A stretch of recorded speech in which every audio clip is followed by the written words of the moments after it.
Hi, this is Antonino Secchi. I'm an orthodontist from Devon, Pennsylvania, and I'm hosting now another episode of the GC Orthodontics Exchange podcast. Happy to have with me Dr. Michael Pickard with a great story practicing in the state of Washington in the border with Idaho. And Michael, thank you so much for coming. Oh, glad to be here. Thank you. And I would like to start asking you about your background. I know that you were born and raised in Canada, and then so how you end up in where you are right now practicing. So tell us a little bit about your story. Oh, some interesting situations in there too. So yeah, I grew up in Calgary, Alberta. And my father is a printer. Nobody had really gone to college beforehand, and I wanted to do that. And somewhere, I think when I was a teenager, somebody was visiting my parents, and that person was a mechanical engineer that then went to Stanford for an MBA. And somehow that planted a seed. I'm like, well, when I'm ready, I'm going to go be a mechanical engineer and work for a couple of years and then go to one of the big MBA programs. So I worked right out of high school building roads, of all things, right? And you know what's interesting is the things that make me see quality now actually stem from what I learned building roads. Oh, wow. That's fascinating. The guys that I was working with weren't happy with good enough. It was always like, let's try to be perfect, And I've adopted that same, shoot for perfect and compromise at excellent, and having that philosophy. Well, I built roads. I hit this time where I thought, okay, it's time to go. So I went off and I got an engineering degree. As a Canadian, I didn't have a work visa yet. So you got the engineering degree? I have an engineering degree. Wow. Yeah, and I didn't have a green card yet. So I was in this little battle. And I was also, while I was in engineering, I also was in a performing group and a competitive group in ballroom dance. So we were the United States champions, won the British championships, and then represented the United States at the World Championships, and which was a very fun juxtaposition against engineering. Yeah. But then I didn't have a work visa, so I stayed on for a master's and did a little bit more chemical engineering, and had no intentions of going where I did, but Exxon, petroleum, a little oil company. Exactly, yeah. Yeah, tried knocking on my door and convinced me I should come there, and so I was a petroleum engineer for about 7 years. Oh, wow. Yeah, long time. And then I decided I was going to go get an MBA, and there's 3 of us that were going to leave the company and go get an MBA, and a lot of people did that and came back. But I have a brother-in-law who's a dentist, and he's like, you don't want to get an MBA. He said, dentistry is the thing to do. And I thought about that. And when I was an engineering student, I actually thought, I should be an orthodontist. But I thought, I don't want to go to school that much longer. I'm ready to get a paycheck. So I waited until I was married with kids to go back to school again and restart that poverty track of being a student. Yeah, wow, that's incredible. It's been fun. Wow. Yeah. So you went to school in UCLA? Yeah, I went to dental school at UCLA and then had the privilege of going to, it's now called Texas A&M. We still call it Baylor Orthodontics. Yeah. Excellent program. Oh my God! Yeah. When did you graduate from Baylor? Yeah, so I finished UCLA Dental School in '98. In 2002, it was '98 to 2002. Then graduated from Baylor in 2004. Wow, that's a great program. So that was who was the chairman there at that time? So Dr. Behrens was there at the beginning. Yep. Sad to lose Dr. Behrens here this last week, and then Emile Rousseau. After that, and just a great host of faculty. It was a wonderful exposure. Rick Alexander. Yeah, exactly. I mean, I actually lived a year and a half in Dallas. Oh, really? Yeah, before I went to UPenn for orthodontics, I actually got into Master of Biomedical Science at Baylor. Oh, you're kidding. So I have to quit the master because I got accepted into orthodontics, and they knew that I wanted to do that. At that time was there Peter Bushang. Yes. Oh, amazing. Yeah, that was it's a great school. It's a great program. So, and then from that, then you settled into the state of Washington? Actually, we decided, it's funny, when my wife and I were dating, and then I went on as an engineer, she knew I'd be traveling, and maybe we'd move place. She says, you can take me anywhere except for Idaho. So what happens? So as we're looking at opportunities, we first went and practiced in Denver. I thought that's a kind of a nice sister city to Calgary. Yeah. I couldn't convince the Southern California girl that we should migrate all the way back to Canada because I'd only taken her there at Christmas time, and for her that was the frozen northern lands, and why would you want to do that? So we went to Denver, and just some first situations don't always work out, and so we started looking around, and wasn't looking for a small town. I came to the AAO, never missed an AAO since residency, and this practice came up through one of the website companies, and then talking to somebody at a lecture, said, "Oh, you should check out." And so I thought, okay, this is just coming in front of me too often, so we went up there and checked out the practice, and we loved it. And my wife, interestingly, she went on her own, went to Moscow, met somebody, and she goes, "Oh, we can't live in Pullman, Washington. We have to live in Moscow, Idaho." And I'm like, isn't this the same girl that said, don't take me to Idaho? So anyways, we settled in Idaho. The practice was in Washington, and then living there with that, okay, we should open up an office here. So great. Our friends' kids are not going to another orthodontist. It's been a wonderful journey. Now I know that you that you use self-ligating braces and you like them. So how you start with self-ligation and what are you doing today with self-ligation? No, that's a great question. You know, in residency, you're trying to figure out everything, and the little engineer in me, for what it was worth, said, self-ligation just makes sense, you know, especially active. What we have, because you get some of the benefits of passive at the beginning, and then you've got the active clip, which should, depending on obviously the accuracy, the dimensions of the bracket and the wire that you have, should start expressing torque and control. And I wanted to have good control, and just in my mind, self-ligating was the way to go. So the Tomy bracket, started using that pretty quick, and I liked that in residency. Nice. And then through JC, now through GC, and also you were able to use that at the residency. Yeah, residency gave us exposure to pretty much everything. You know, we had our Damon, we had time, we had, And you've been you've been using those braces. You use the metal and the clear. Both of them. Both of them. Yeah, just the clears are a great option for adults who. Yeah, and your wire sequence that you've been using, that you feel comfortable. What would be that wire sequence for? I mean, most of the cases. I know that not every single case, but most of the cases. Yeah. So base case, when it all works out, is an 014 copper night tie, and want to get those rotations out. And then and of course there's the ones that are more complicated, were an 012, or if it's an adult, the next wire might be an 018, or if we still have some rotations. But generally you go from an 014 to a 2020. I want to start getting a little bit of torque expression. I want to have a little bit more leveling. And then our main working wire is actually a 2128 night tie. Okay. And I love that just for the torque control, especially if you've got some AP correction. Yeah. I like why, just the more you can fill a slot. I mean, you're using the 21 by 28 bioactive or just a night tie? Yeah, so we've done all of them, and it really depends. We haven't seen a huge difference in those two, and I know there is, but we started out with it's a big wire, but it's flexible, so you can put it in. Depending on the manufacturer you get. So we started out using 21/28s, and then we changed just with the tsunami and everything like that. We went to a 21/25 just because of supply. And we just recently went back to the 21/28s, and the team is noticing like, wow, that wire is just a little trickier to get in.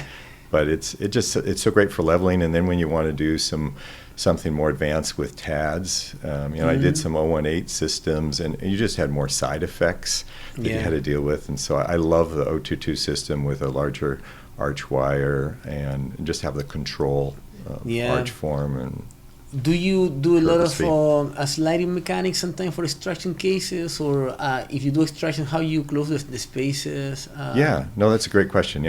I mean, never and always are big words, and some people are like, "Oh, you should never extract teeth." We've heard all of those discussions, and I'm like, those are words that don't really exist in our practice, so we try to avoid it, And so when we do have extractions, it's usually just sliding mechanics. I remember in residency, they're like, "Hey, just retract this," and then I'm like, that just didn't make sense to me. Like, let's do it all at once, and whether you stretch your anchorage over twice the period of time, doing it in 2 sections or just once. And so it's usually just colligation. Say if you're extracting 4s or 5s, colligate the anterior segment and then a spring, so we don't have to keep reactivating it, and night tie spring and close up the spaces. That's pretty much what we do. I mean, the same thing. What wire you use to slide the teeth, or what wire have you seen that is more effective in your hands to do the sliding mechanic? Yeah, that's an excellent question, because I think in our industry when it first came out, it was all like, hey, round wires and Yeah. things like that. And so I actually started out with using a wire that was rectangular in front because I wanted torque control, and then round in the back. Oh, the kind of the wonder wire. Yeah. And that didn't work. Too many other side effects, didn't have the strength. And then just even the friction as engineer, I'm going like, okay, all the friction mechanics that are things that people were concerned about, is that be fine if you had a static condition, but with chewing and eating, I'm like, you really don't get a lot of binding in that.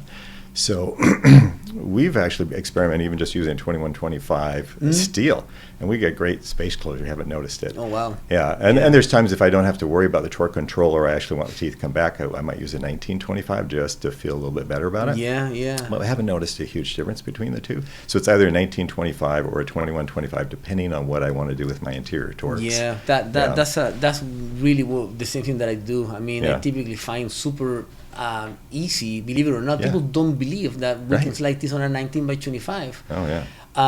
I was telling that we did a lot of research back in the days about sliding mechanics. Yeah. And we found that the tubes are very passive. And in fact, most of the companies, they have tubes that are oversized. Yes. So you have a passive oversized tubes. So once you engage the 19 by 25 and the 19 by 25 move the tube a little bit, the tooth, to become almost passive, the wire with the tube, the resistance to sliding is none. So you can slide teeth, I mean, no issues, but you just need to wait a little bit for that kind of wire to move that tooth. And but yeah, still people feel like, oh, it's a big wire, it's not gonna go in, or you can move teeth, but I mean, and then the other little subtleties with space closure, something, if I want to close into a space, or if I'm doing TAT protraction, I like to tip the molars a little mesially for lots of reasons. Yeah. And that just helps your space stay a little bit more, or space closure stay a little bit more stable, and prevents that little distal root tip that you might get otherwise. And just all those little fun tricks that you learn over time, where you go like, why didn't I think of that earlier in the process? So, that's good. So you typically, the intervals that you see patients while they're in the self-ligating treatment is typically a week, 6 weeks, 12 weeks, or how you do that? Yeah, that's an excellent question. So we try to say, hey, what's the duration we need to accomplish the next step? Yeah. And if you got a lot of class 2 mechanics, it's obviously you go a long time, but we usually do a 10-week interval. Okay. Now, if we've got an expander in and we want to check them early, we'll do that. And then detailing, we shorten that up into a 4 to 6 week, depending what's going on. If they still have some class 2 they're chasing, or if we're just trying, hey, we've got a nice class 1 in here, then we'll go on a shorter interval. But 10's our base. Yeah, I mean, I'm glad that you said that, because I mean, we work from this kind of a rigid format, like every 4 weeks, every 6 weeks, every 8 weeks, and not every case needs to be seen at the same time. Or within the same case, you can say, I'm going to see the first few appointments every 10 weeks, but then at some point, maybe every 4 weeks, depending on what I need to do. So that's great. Do you see, so in your practice, you guys have a balance between aligners and braces? How percentage roughly do you think you have aligners compared to braces, or braces compared to intervals? Or no, it's interesting, because there was that when I first came out, the practice was every 4 weeks, and then I said, like, oh, does this make sense? And you start stretching out the intervals depending what it is, and then you go, oh, now there's these aligners, what do we do with that? And I know people go on longer intervals, but I've kind of kept that at 10 weeks. And even the way we stage, we don't take what Invisalign does. We prescribed how many aligners we want. And then, like, if you're doing ARS or anything like that, it's at those 10-week intervals. So everything is very specifically planned strategically designed for those intervals. And there's times I go like, oh, I could probably move that to 12, but it's and then what's the percentage in your practice of aligners versus braces? Yeah, that's good. So we do a couple hundred aligner cases a year. It's about 20%, plus or minus 20% of our practice.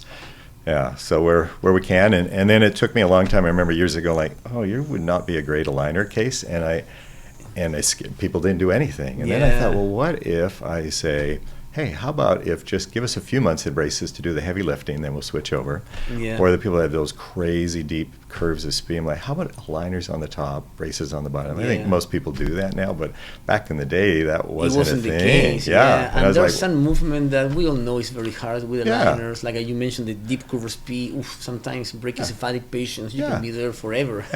Well, and before a patient would say, well, I'm not doing braces. Well, that was under the context of doing it for the whole time. When I say, hey, would you be good for 6 months with this or 4 months with that? Oh, well, I do that, or just the lower. Oh, yeah. And I'm like, why didn't I think of that earlier? How many times do we wish we could go back with what we learned, but also how exciting it is that we keep learning and refining and improving. Oh, yeah.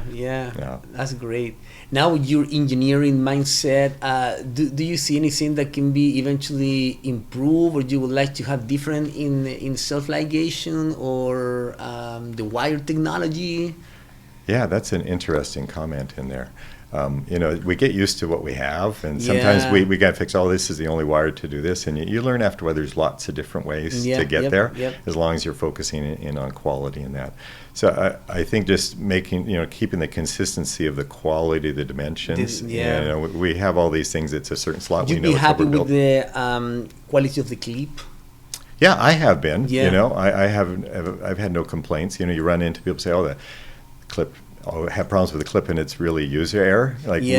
I can't remember last time we've had a deformed clip. That's the same. I mean, it's how you treat your staff. I mean, but I would say, of course you will have once in a while something happening, but weird it's happens. really occasionally. I mean, if it were a problem, we wouldn't do it. Right, exactly. I mean, in the manufacturing process, nothing's going to be perfect all the time. There'll be a little surprising, just like, you get an aligner tray, and you're like, I don't know how they made that one. It's all bent in or something like that. Yeah. It's okay. We'll get over those kinds of little hurdles.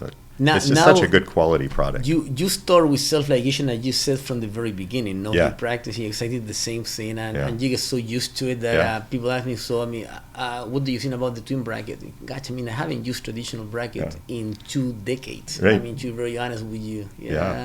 No, it's just there's just so many benefits of the self-ligating bracket. And we still put some ties on because kids want some colors. Of course, and we can do that. And I don't see any bad effects really on timing or anything, to be very honest with you. Right, yeah. Well, again, it's usually the whole thing about friction. I think there was a time period where we worried a little too much about that. Again, we're not going very far distances, and it's a very dynamic environment. And so any of the binding, which is your biggest component of friction, is really not that much of an issue. People with the vibration of the mastication, with the saliva and everything, Well, and even with the self-ligating brackets too, I mean, it's cool to have the clips, but you got to know when to tie it. So you got to my team knows. I don't even need to say it, that if you got a big rotation on, let's say, a lower incisor, tie it in, suck that wire to the back of the bracket. Because otherwise, even with the clip, you're going to have a little off, and it's not going to fully rotate. But if you want full expression, self-ligating or not, still know when you need to wire tie something in and get a better result. So I think it's a great technology, and believe it or not, I don't know if you knew that, but the first self-ligating bracket came in the 30s. Right, I know, it's crazy. Yeah, you've seen I remember being from Canada. Hansen developed the speed bracket, and it was the first really commercially a kind of successful bracket back in the 80s. 85 or 86, And unbelievable. But and then before that, there was almost 40 years of trials and error with different designs until today is a different story, but it's really fascinating. It is. And being Canadian, I love the speed brackets from Canada. Right? Well, I mean, it's interesting because the percentage of people using self-ligation in Canada is huge. I think I heard is as a percentage is bigger than in many other countries. Interesting. I think that there's some influence of course speed and all that, but people in Canada, they love self-ligation. Well, with Dr. Russo, we did have speed brackets also in residency.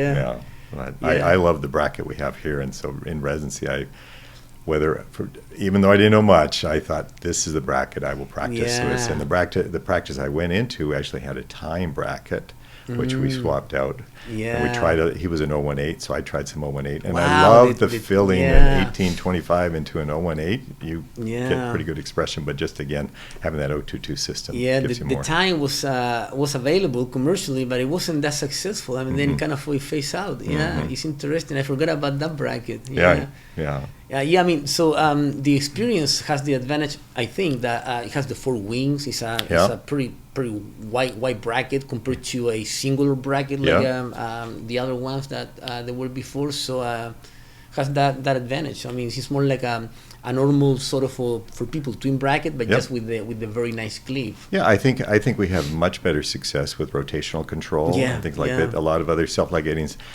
users in different systems, that's a frustration point of some of the details, and I just don't see. The amount of detailing and rotations and torques, we just don't have to do that as much. I mean, you've got little anatomic variations, so you got to do a little bit. But the more you can get your bracket in a better spot, the less you have to detail. To do that, absolutely. Yeah, that's the other one. We try to have the goal, and nobody's going to be perfect at putting the bracket in the perfect spot every time. We're making if you just had, it wouldn't be nice if we just detailed once and we were done, right? But that's kind of our goal, is like, let's adjust brackets dynamically as we need to, so that we don't, I don't want to have one that that's going to take at least 2 detail bends to step up, and then you've got a torque that you're worried about. It's like, let's get the brackets in a good spot. And then you fly. You fly, and then you just got little minor details to do here. Do you guys do indirect bonding or direct bonding? Oh, great question. So the little engineer me thought like indirect bonding is the way to go. So in residency, I started working on that, and then when it was my own practice, I did indirect bonding all the way through COVID. And there's a lot of wonderful things about that, but not with another service. It was we used plaster first, and then we 3D printed our models, and I would do it, but it was like another homework project, and I still liked it because again, the better you get your bracket position on, as long as the gingival height is going to allow that. So you still do it? No. I actually quit with COVID, and then one thing that was fun is I realized that by looking at models, I became a better bracket positioner. I'd like to tell you I never have to reposition. That would be awesome, and luckily sometimes it's because you just can't put it in a perfect spot in there, and there's times like I don't know what I was looking at. But I think however you do it, I think indirect bonding, that practice, looking at models, made me a better positioner to start with. And I could probably still go back, and maybe I'm lazy, but I'm like, I don't know if I want that homework again. But you got to spend some time on the brackets one way or the other. It's either chair side or in the computer. So I mean, I still bond directly, but I've been trying some systems in their bonding, and they work much better than used to be in the past. For sure. So I mean, I'll be looking into it and see what will happen. I'm gonna try. Well, that's what's hard too, because when I came into practice, it was a Sure Smile practice, and you're trying to see 3 dimensions on a 2-dimensional screen, and there's things you don't see. I remember when I came in, I decided I'm just going to show the senior doctor a case, and I had it all fully occluded, and he says, "Oh, that looks awesome." And then I waited a little while later, and I showed him just one arch, and he goes, "Oh, that's terrible." I said, "That's the same case I showed you." And I've learned, or I think I learned, that there is something that's really hard to replicate of 3D in your hand, where you've got every dimension there. You just see things that you can't on a screen.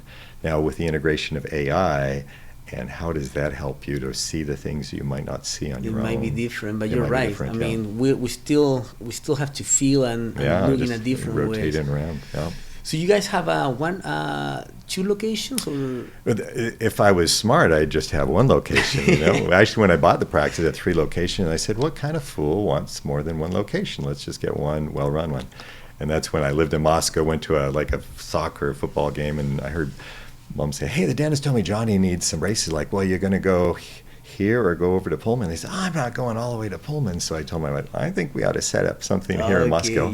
So okay, we'll do 2. And then there was a bunch of dentists who wanted me to go down the other valley. I'm like, hey, there's some colleagues down there. I don't want to step on toes. But they ended up setting up shop in Iowa. So I went, okay. So I went from the guy that said, oh, it's silly to have more than one practice.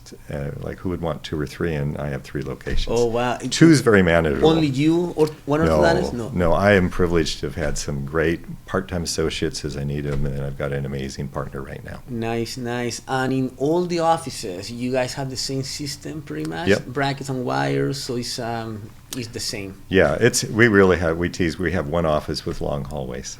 Okay, so, yeah. Same team members that move around, and nice. we're 2 days in each location typically. Good. So, and the life-work balance, you guys, so how many days you work in a week? Yeah.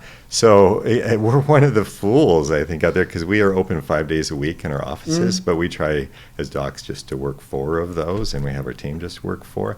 It was the adding of the 3rd location. I even tried not to, I didn't put a sign out, I didn't mark it, I really didn't want to grow it. I was just keeping people happy that, hey, we're here, we have something. Yeah. But as it grew, we ended up going like, oh, wow, now we have to think of Friday. You need to feed the baby. Yeah, we have to, yes. Yeah, and so that's when I talk to people. It's like, that's almost a challenge sometimes, is you say, how much do you really want to grow? Because that work-life balance, it ate my lunch for a little bit as we grew, and then I was fortunate enough to get an amazing part-time orthodontist that came in that relieved the burden and restored the balance a little bit. And that's cool. I think that's something we always struggle with, right? It's always, but because... How do you do it? Yeah, I work I go 4 days, but it's really 3.5 because 2 days we work only in the afternoons. Oh, okay. So I have the mornings free. Yeah. Some work at home, but it's different. I can wake up, no alarm. I do some exercise, and then enjoy the morning, and then I work in the afternoon, and I have Fridays off. So it's just balancing. You can get as busy as you want. You can work 7 days a week if that's what you want. Right. But that's not what I want. Right.